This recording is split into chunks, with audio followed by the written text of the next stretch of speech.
Hello மக்களே, உங்கள் வீட்டில் மட்டன் வாங்கியிருந்தீங்கன்னா இந்த மாதிரி வறுத்தரைச்ச மட்டன் ட்ரை பண்ணி பாருங்கள். சிம்பிள் அண்ட் குயிக்காக டேஸ்ட்டாக இருக்கும்.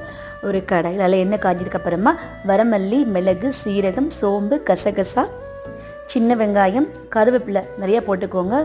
சூப்பராக இருக்கும். அப்புறம் இஞ்சி, பூண்டு, பட்டை, கிராம்பு, ஏலக்காய் எல்லாத்தையும் லைட்டாக வறுத்து விட்டுருங்க. கருக்க விட்டுற வேண்டாம். கடைசியாக தேங்காய் ஸ்டவ் ஆஃப் பண்ணிவிட்டு சேர்த்து லைட்டாக ஒரு பரட்டினா போதும்.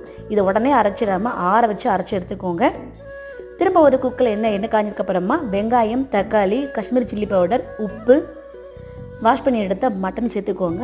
ஒரு பரட்டி விட்டுட்டு நம்ம வறுத்து அடைச்ச மசாலாவை ஆட் பண்ணிவிட்டு கொஞ்சமாக தண்ணி சேர்த்து குக்கர் விசிலை சேர்த்து 5 விசில் வரைக்கும் எடுத்திங்கன்னா வறுத்தரைச்ச மட்டன் கறி ரெடி ஆகிடுச்சுங்க. கடைசியாக கொத்தமல்லியை போட்டு இறக்கிட்டு சுட சுட சோறு, சைடில் ரசம். சூப்பர் காம்போங்க. ட்ரை பண்ணி பாருங்கள். தேங்க்யூ.